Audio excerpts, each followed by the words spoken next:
Hi everybody, this is Dr. Nigro with a Chem calculation screencast. This screencast is going to look at phase change diagrams and the calculations that accompany those changes in the state of matter as the temperature changes for a sample.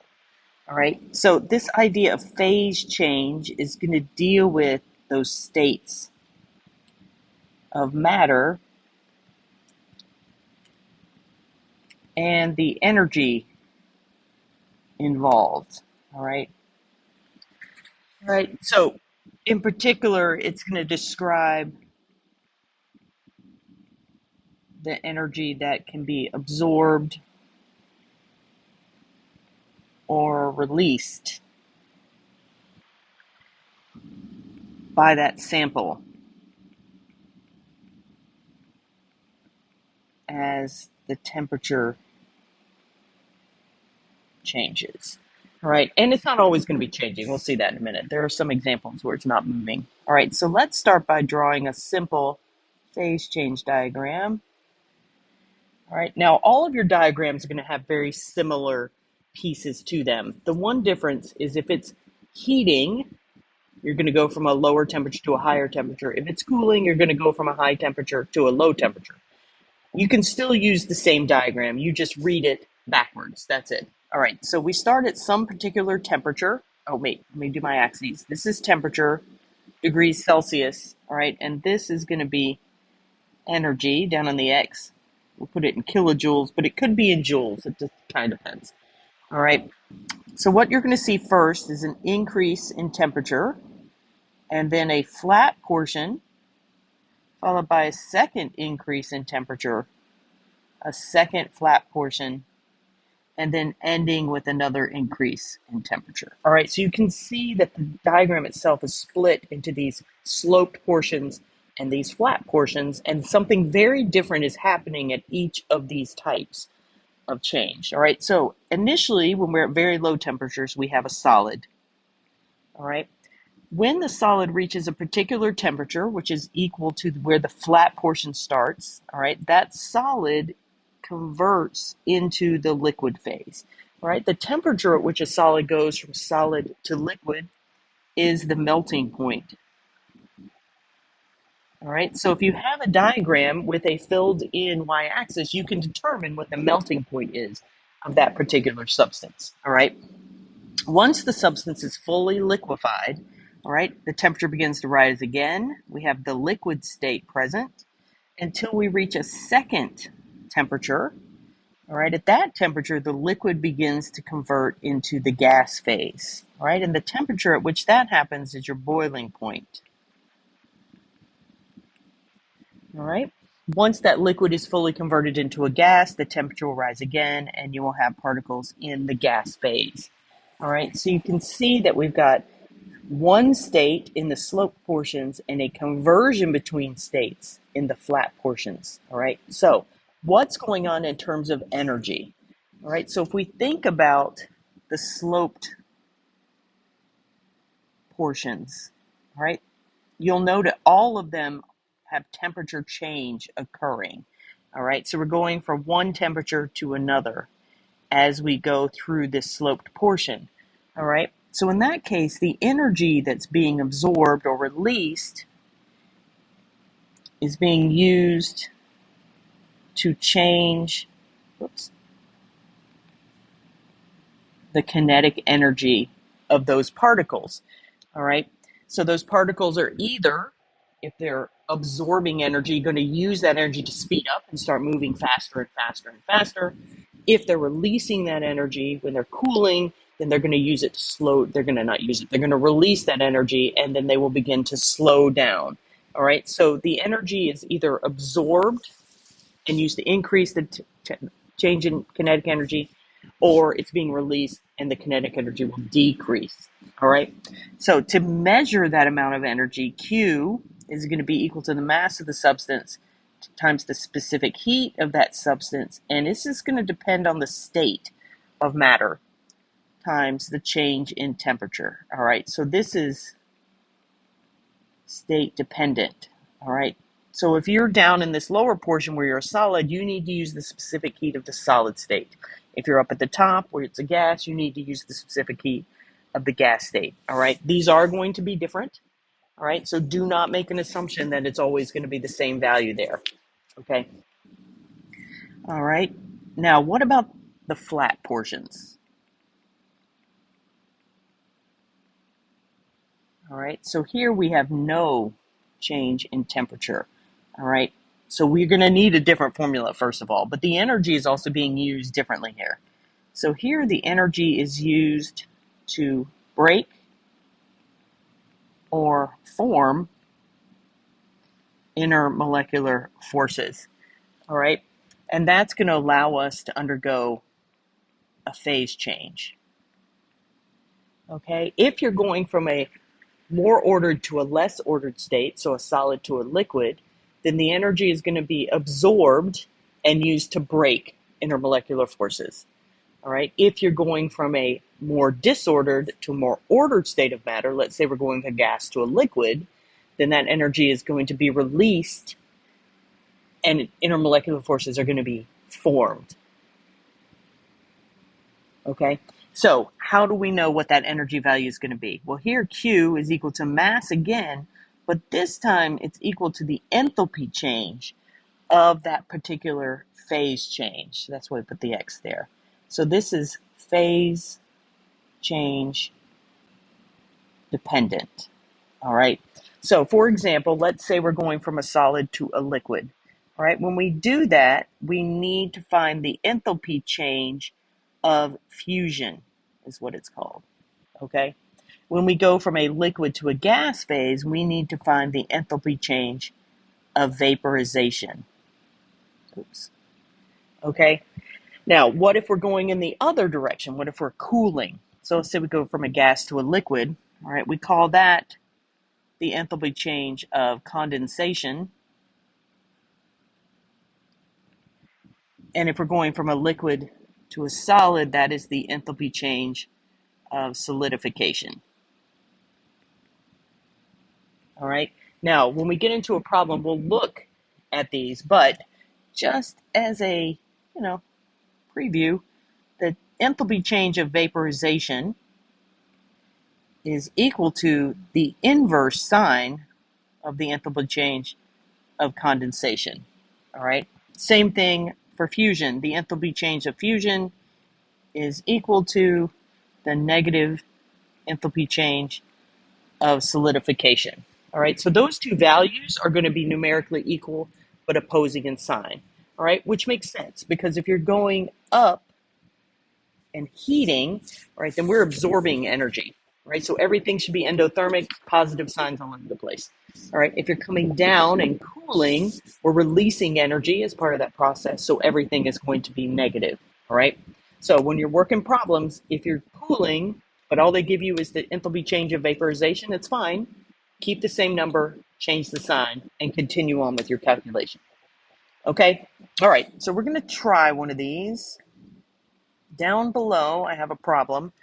Draw the heating curve for substance X from 0 to 120. Be sure to label both axes and include the melting point with its value, the boiling point with its value, and the states of matter.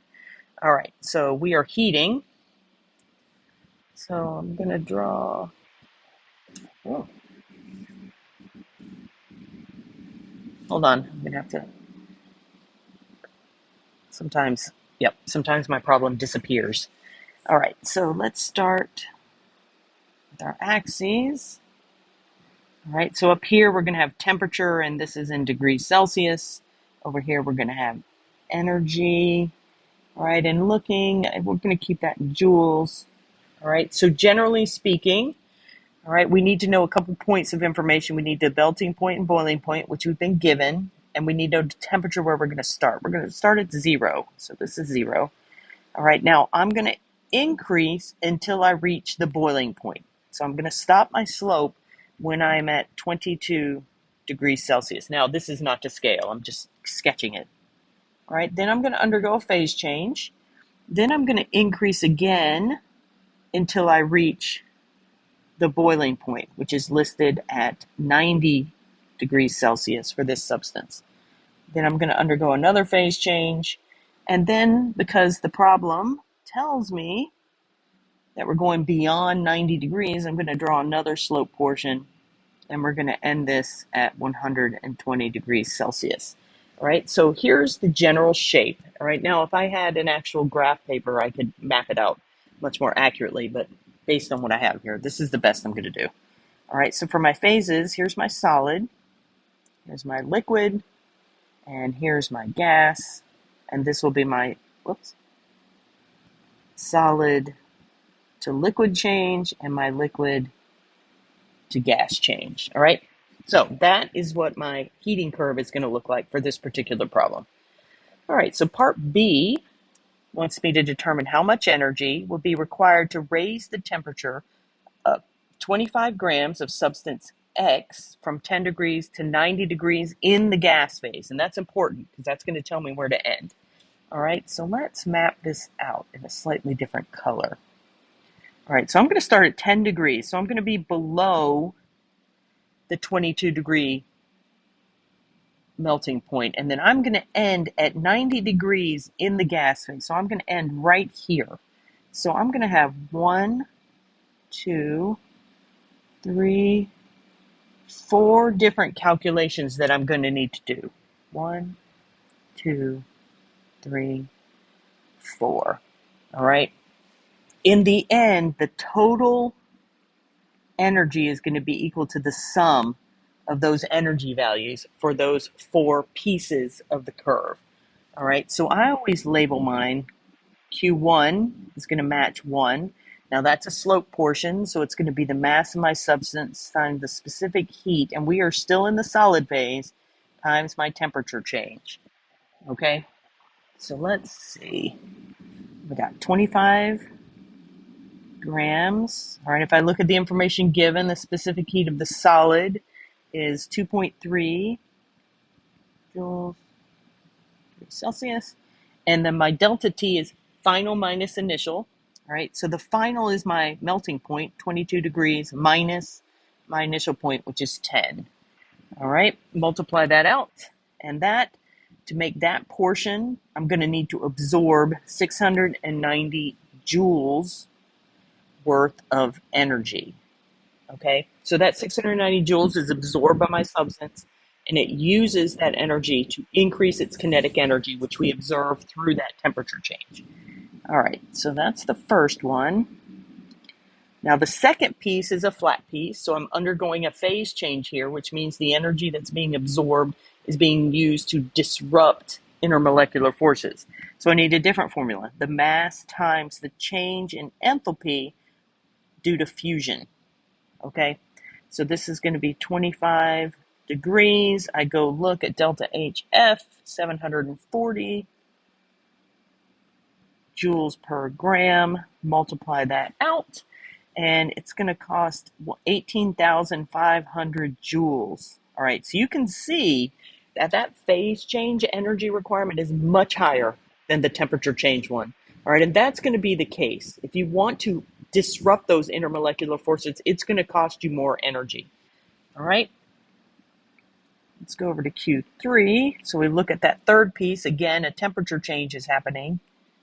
Move this guy over here. All right, so we're going to have a mass times the specific heat, but now we're in the liquid phase times that temperature change. All right, so again, 25 grams. Our specific heat of the liquid phase is 6.4 joules per gram degree Celsius. And then our temperature change, this time we're going to go all the way up to our boiling point of 90 degrees minus where we were, which was 22 degrees. All right, we multiply that out. That's going to be 10,880 joules. Now that's a decent amount of energy, right? But we had a 70 degree, well, technically I guess 68 degree temperature change, and that's a lot more temperature change than what we saw for our first step. All right, and then finally Q4, again, we've got a flat portion, so we have a phase change happening, and this time we need the enthalpy change of vaporization. All right, so we're going to have 25 grams times the enthalpy change for vaporization, 1,850 joules, grams, degrees Celsius. All right, and you'll notice that that number is over double what the enthalpy change for fusion was. All right, and that should generally be the case. For most substances, to convert to the gas phase is going to require more energy than to convert to the liquid phase. All right, the molecules are a lot farther apart in the gas phase, so you really have to disrupt those intermolecular forces for that to happen. All right, so the energy required for this step is 46,250 joules. All right, so we have our four pieces, and now to get that total, we just need to add them all up. All right, so 690 plus 18,500 plus 10,880 plus 46,250 joules. All right, so we add all those together, and overall it's going to cost 76,320 joules of energy to take our solid substance X from 10 degrees all the way through the end of its gas phase change. Okay? All right, now let's look at how much energy would be released. All right, so this time we're going to cool something. So we have 100 grams of substance X, and we're going to cool it from 110 to 15. All right, now I'm going to cheat a little bit here. I'm going to copy this, and I'm going to put it down here, just so I don't have to move back and forth. All right, I'm also going to erase what we just did from it. All right. Oh, nope, I knew I couldn't do that. All right, so let's look at where we are starting. You have to ignore my blue dots. All right, so we're going to start at 110, so that means we're going to be up here, and we're going to go all the way down to negative 50, so that's negative 15. So let's pretend this goes all the way down here. All right, so that means we're going to have, we should come down. 1, 2, 3, 4, and then 5 steps. Oh, this is a big one. 1, 2, 3, 4, 5. All right, and as before, that total is going to be equal to the sum of those Q values. All right. All right, so let's start with the first one. Number 1, all the way up there at the top. All right, we've got a temperature change occurring. All right, so it's going to be equal to the mass of our substance, the specific heat it is in the gas phase, times its temperature change. All right, so we have 100 grams. All right, if our specific heat for that gas phase is 9.20 grams, joules. I always want to do joules and grams. And then our delta T. Now, this is where you have to be careful. All right, we have an initial temperature of 110, but we're going to end that temperature at the boiling point. So our final temperature is 90 minus our initial temperature of 110. So you're going to get a negative value for this energy, which is fine because this energy is being released, and we should get a negative value if it's being released. Remember, the sign does not mean less than 0. It just means which direction the energy is flowing. All right, so this is going to be 18,400 joules of energy being released as this substance cools down. All right, for segment 2, we're going to be undergoing a phase change from a gas to a liquid, so from disordered to more ordered, which also is a release of energy. All right, but no temperature change, so mass times the enthalpy change, and we are going from a gas to a liquid, so this is called condensation. All right, that's going to be 100 grams times, now remember, you may not be given this value directly, but the enthalpy change of vaporization and the enthalpy change of condensation are the same value numerically, just change the sign. So negative 1,850 joules per gram. All right, multiply that out. Negative 185,000 joules. That's a lot of energy to make that conversion. All right. Step 3, right? We again are going to have a temperature change occurring. So our Q value is going to be equal to the mass times the specific heat. We are in the liquid phase now, times our temperature change. All right, so 100 grams. The specific heat of the liquid is 6.4 joules, grams, degrees Celsius. And our temperature change, this time we're going to go to 22 degrees Celsius from 90 degrees Celsius. So again, we're going to get a negative value here because that energy is being released. All right, and if we multiply across, it's going to get negative 43,520 joules. All right, well, I got room for one more. Number 4. All right, we are again undergoing a phase change, this time liquid to solid. So that energy released is going to be equal to mass times the enthalpy change of solidification.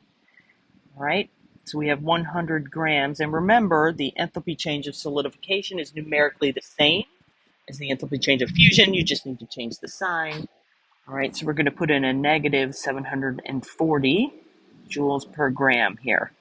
Multiply that out. Negative